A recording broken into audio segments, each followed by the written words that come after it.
Saudari-saudaraku terkasih, kebutaan yang dialami oleh seseorang pasti mau tidak mau membuat dirinya terbatas untuk melakukan sesuatu hal.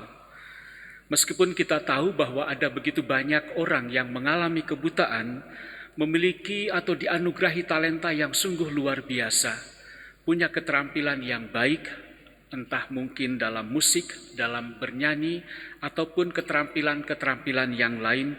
Bahkan seringkali ada hal-hal yang tidak bisa masuk akal kita manusia yang bisa melihat atau normal, ketika dia bisa menghitung uang, bisa meraba uang dengan jumlah yang tepat. Atau bahkan ketika naik angkot pun, ya bisa menghentikan ataupun meminta sang supir berhenti di tempat yang memang dituju. Saya pernah satu angkot dengan seorang yang mengalami kebutaan tunanetra pada saat saya berada di Pandu dan berhenti di Wiataguna.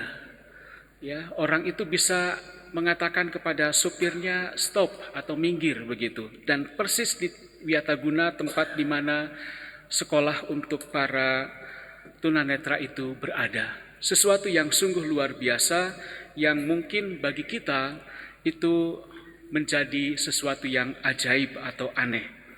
Saudari-saudaraku yang terkasih, hari ini dalam Injil yang baru saja kita dengar disampaikan ada dua orang yang rupanya mengikuti Yesus dan mereka meminta belas kasihan kepada Yesus. Dua orang buta, dua orang yang tidak bisa melihat. Tetapi di sini nampak ada kesan, ya Yesus tidak langsung merespon apa yang disampaikan oleh dua orang buta.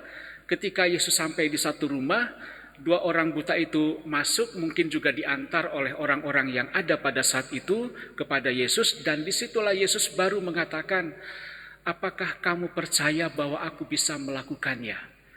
Dan orang buta itu mengatakan, kami percaya.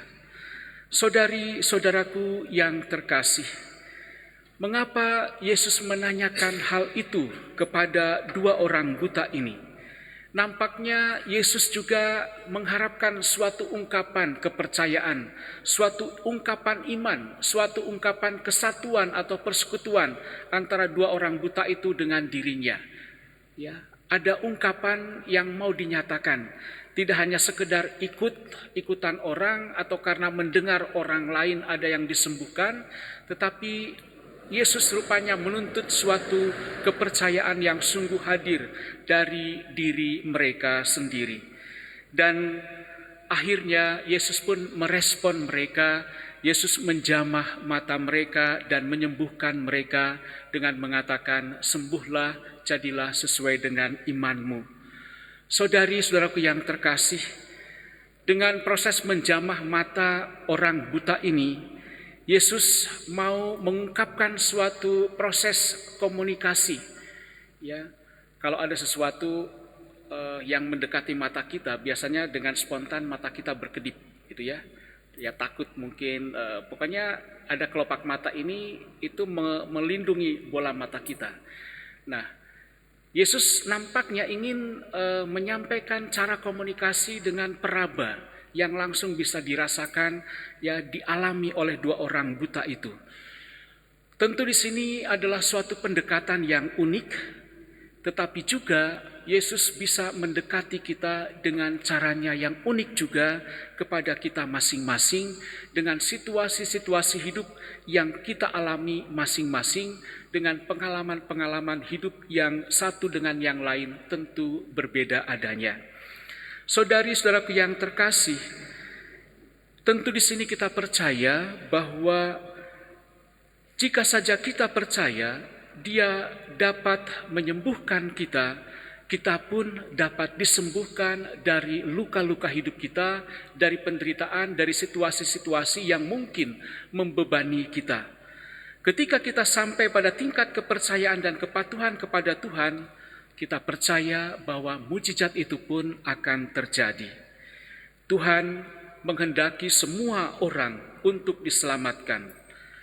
Lalu mengapa tadi Yesus memperingatkan mereka dengan tegas setelah disembuhkan untuk merahasiakan atau untuk supaya mereka jangan memberitahukan kepada siapapun. Bisa saja kesaksian penyembuhan yang dialami oleh mereka itu bisa menghambat, ya, dalam arti pergerakan Yesus untuk menghadirkan karya keselamatan bagi banyak orang.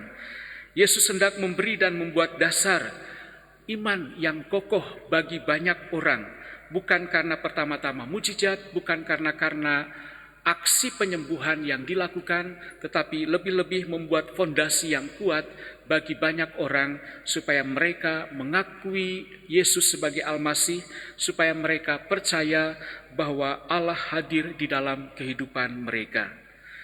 Kerumunan yang mendambakan keajaiban bisa mengganggu misi sejatinya, tetapi mungkin juga ada alasan lain. Terkadang kata-kata tidak memadai. Siapapun yang bertekad untuk menjalani kehidupan spiritual yang baik harus tetap hidup bersama dan dalam Yesus, menarik diri dari kerumunan. Mungkin ini juga yang dimaksud oleh Yesus, bahwa ungkapan syukur yang diwujudkan dan dinyatakan secara batin, secara nurani, itu akan lebih menjaga dan menghasilkan kedamaian di dalam kehidupan seseorang. Saudari-saudaraku yang terkasih, saat-saat ini kita sedang menjalani masa Advent. Kita semua juga diajak untuk sungguh membuka mata kita, membuka hati kita, membuka situasi yang ada di dalam seluruh kehidupan kita, supaya kita bisa mengalami dan sadar akan karya-karya keselamatan Allah yang dihadirkan di dalam kehidupan kita.